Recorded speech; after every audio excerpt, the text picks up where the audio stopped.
Why cats and dogs are enemies. I used to sneak into a house through a small crack to get supper sometimes. I'm a mouse, so I can fit through the teeniest entrances. Unfortunately, the house and its inhabitants weren't doing very well. Every time I visited, there were fewer crumbs. Additionally, the dangers hardly made it worthwhile.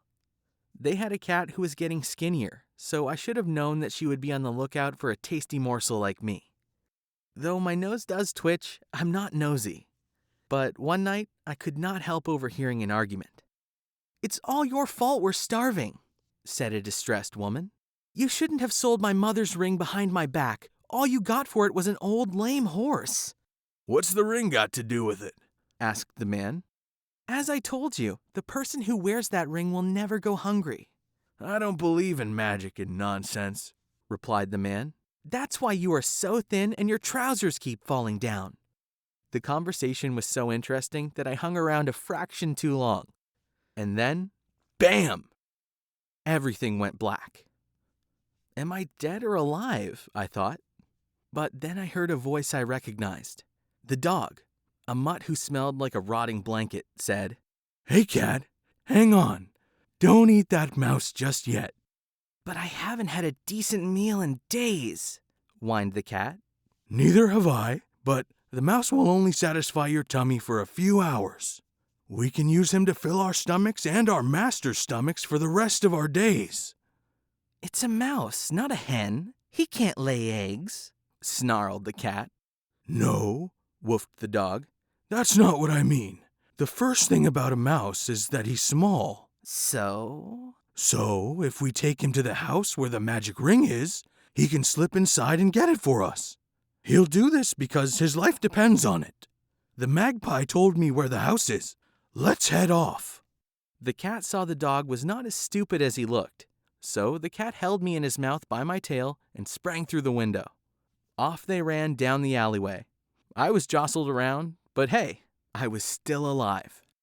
Luckily, we were not far from the ring's location. Inside, we could see a man and a woman, both well-fed and happy. The dog said, "We've come to the right place. Hopefully she takes the ring off tonight." The cat prowled around, finding a tiny hole near a window. "You go in," she said, "and bring back the ring if you value your pathetic mousy life." In I went, and although mice aren't equipped with a nose for gold, I was able to spot the ring glinting in the moonlight. The lady left it on the table with her other jewelry. I seized the ring in my mouth and slipped back out again. "Here it is," I said to the cat. "Say goodbye to this cruel world, little mouse," replied the cat, with claws flashing in the moonlight. I trembled for my life, but the dog woofed.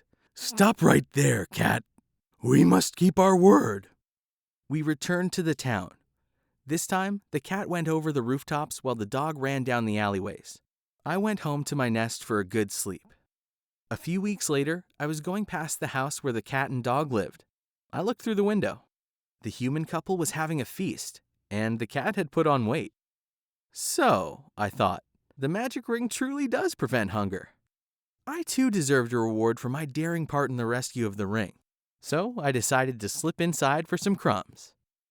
Around the back of the house, I found the dog tied up, more miserable than ever. "What's happened?" I asked. "The house is full of food. Why aren't you tucking in?" the dog whined. "Arrgh! That filthy lying cat. She ran to the house before me and sprang onto our owner's bed, waking them with the great gift of the ring. Oh, how delighted they were! She is rewarded every day, but they punish me.